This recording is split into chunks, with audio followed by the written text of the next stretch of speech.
And good afternoon, ladies and gentlemen, and thank you very much for the opportunity to present our story and hopefully help you with your experiences up there. A little bit about ourselves. My wife and I operate a 15,000 acre property on the eastern side of the Colgoa, which is on the New South Wales side of the border. We'll go to the next slide, Richard.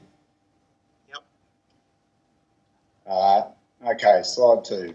The lower Balonne floodplain you'll see there extends down below St George. It's about a 1.5 million hectare area. It's intersected by braided streams and channels. Ends up in the Narran Lakes on the eastern side of the floodplain down near Warriner, or in the Darling on the bottom end of the Colgoa just above Berg. End of system flows historically are about 40% of what goes past St George, which is about 1.2 million megalitres a year. Now, I understand, I think the Cooper at Windora is about 3 million megs, if I'm correct, and on average. And I think that there's a bit of similarity between the two rivers in terms of its variability of flow. We might go to, hang on, Richard, in this particular part of the world, the 5 biggest flows in history since 1920 when records began, it represents 30% of total volume. So there's been 121 million megalitres go past St George since 1920. 30% of that happened in just 5 events. And I would imagine that 1974 and probably 1990 and possibly the last couple of years in the Cooper and in the Diamantina would be of a similar magnitude in percentages. More than 51% of total volume has occurred in less than 20% of the years.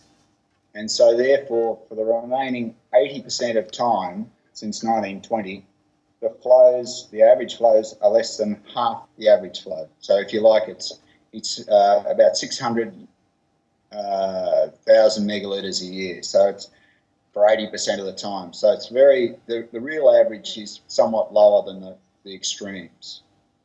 Slide 3. The history of development in the lower Balonne. The Beardmore Dam was completed in 1968 for the St George area irrigation scheme.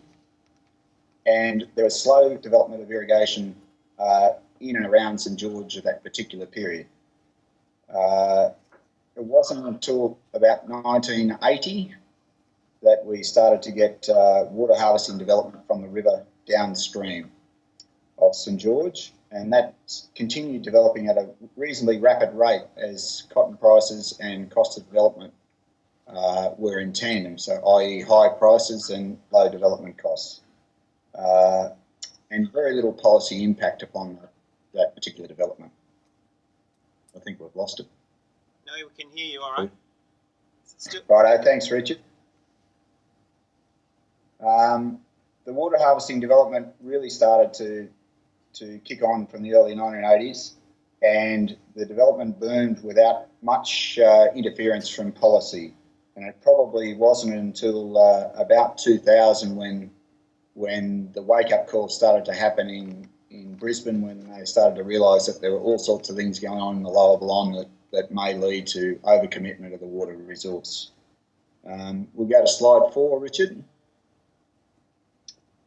The effects, these were pronounced. They were essentially on a downstream basis.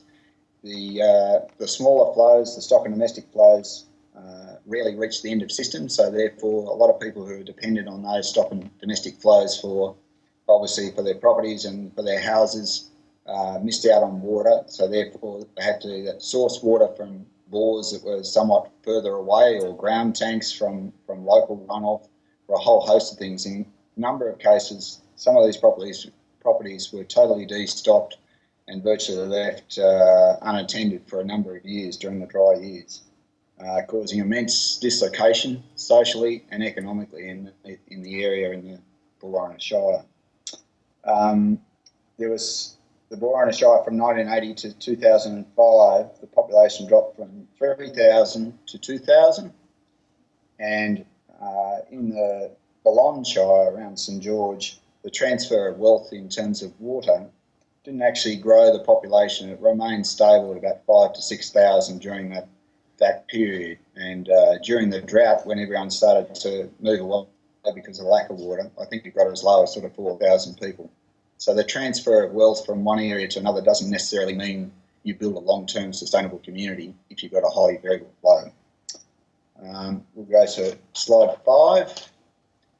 The process of water planning in the Lower Balonne. I guess the early planning was commenced probably in the mid-90s, I guess, with what they call the WAMP process, Water Allocation Management Plan, and that was sort of compiled by the time of about 2001, 2002, and the irrigators by this stage had become highly organised, and because they all lived pretty close together up there, they were very organised and very able to put together their story and had some pretty selective scientific knowledge, which aided their position. And they threw the WAMP plan out, and the Queensland government said, okay, we'll do that, and we'll reintroduce a new plan called the Water Resource Plan, as being the legal instrument to legalise some of the development up there, not only the water harvesting, but the development of overland flow. Now, the overland flow concept came about as people started to put bunding banks around land on the floodplain, and they were able to scoop water up and use that in their storages for irrigation. It changed the flooding regime down here immensely. And all through this process, it moved from the Water Resource Plan was completed in about 2004, whereby it actually legalised the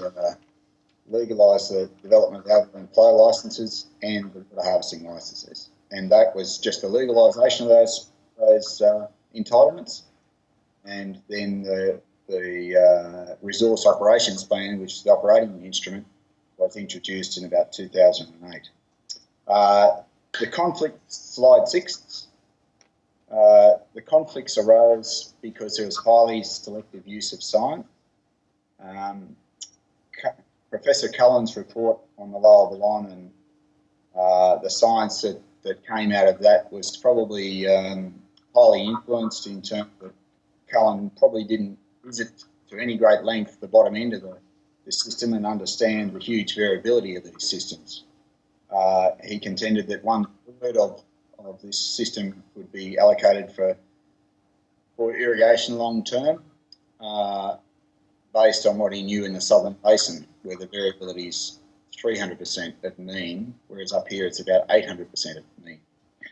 So there was a whole heap of other issues there that came about in terms of conflict of interest and very poor stakeholder engagement by the Queensland government outside of the irrigator groups and St George Town Group.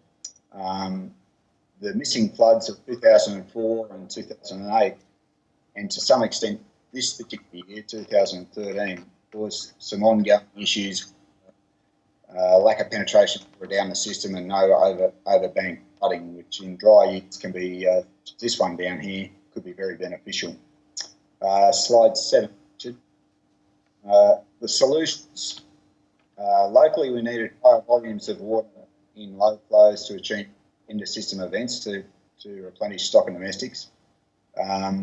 We needed more even allocation of the water harvesting licences in some flow windows, so as that there is actually growth in the river as the river grows in terms of megalitres per day, that some of these flow windows were so heavily allocated that we nearly needed, I think, 20,000 megalitres at St George if there was any spare water left in the river. And also, the third and probably the most important thing, a complete abolition of the upland flows, because they were sort of a last-minute grab for the site where the law was silent on how they were created, and they probably had the most effect on the bigger floods. We'll go we'll stay on slide 7. The basin planning process commenced in 2007 and was only signed off in December 2012. The only tools to reduce extraction via buybacks and infrastructure, and so far about 38 GL has been purchased. We think that that's made a reasonable impact on this current flood coming down.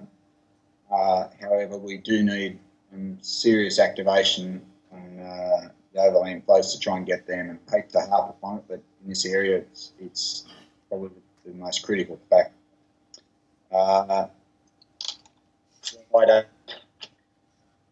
I guess the take-home message with this is don't develop a system that has high variability of flow. The long periods of low flow, high evaporation rates, the average flow is highly dependent on a small number of huge flows, absolutely mammoth flows. Some of the big flows in this area is probably 8 million megalitres. Understand up in Norway we've had similar sort of volumes and maybe up to 12 megalitres, I think, sort of one flow. I don't know whether that was the Diamantina or the Cooper.